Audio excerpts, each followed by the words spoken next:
কী রে মা, তোদের কি কলেজে 15 আগস্ট স্বাধীনতা দিবস উপলক্ষে কোনো প্ল্যান নেই? তুই যাবি না কলেজে? না মা, আমি যাব না। এই যে 15 আগস্ট যে স্বাধীনতা দিবস আমরা পালন করি, সেটা তো ছেলেদের জন্য, আমাদের মেয়েদের জন্য সেই স্বাধীনতা দিবস না। কেন রে, কী হয়েছে? তুই এরকম কথা বলছিস কেন? না মা, যে দেশে গার্লসরা, মেয়েরা অ্যাথলিটস হিসেবে সেফ না, ডাক্তার হিসেবে সেফ না, ইঞ্জিনিয়ার হিসেবে সেফ না, মেয়েরা যদি কোনো রকমই সেফ না, হাউস ওয়াইফ থেকেও সেফ না, তাহলে সেই দেশের আর স্বাধীনতা দিবস কী? সেই দেশের স্বাধীনতা দিবস বলতে আমি জানি না কিছু হয় বলে। কারণ যদি আমরা মেয়েরাই সুরক্ষিত থাকি না, মেয়েরাই যদি আমরা মৃত্যুর আগে স্বাধীনতা না পাই, তাহলে এই দেশের স্বাধীনতা দিবস আমাদের কাছে কোনো মাইনে রাখে না।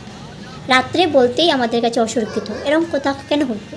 কেন একটা মৌমিতা, একটা ডাক্তার, সে অন ডিউটিতে কেন মারা যাবে মা? এটা তো তার ডিউটি ছিল।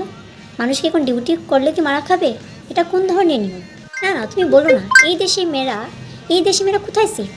যদি মেয়েটা ডাক্তারি পড়তে চায় সেখানেই সে মারা খাবে, যদি ইঞ্জিনিয়ার পড়তে চায় সেখানেও বাইরে গিয়ে কোথাও সে মারা খাবে, যদি সে বিয়ে করে তাহলে হয় তার জামাই নাহলে তার শ্বশুরবাড়ির মিলে তার উপর অত্যাচার করবে, তাহলে সে তিলে তিলে মরবে, আর না হলে সে একবারে মরবে, কিন্তু মারা সে সত্যিই খাবে। তাহলে যে দেশে মেয়েরা এইভাবে হঠাৎ করে এইভাবে মার্ডার্ড হয়, সেই দেশকে আমি কোনোদিনই স্বাধীন বলবো না।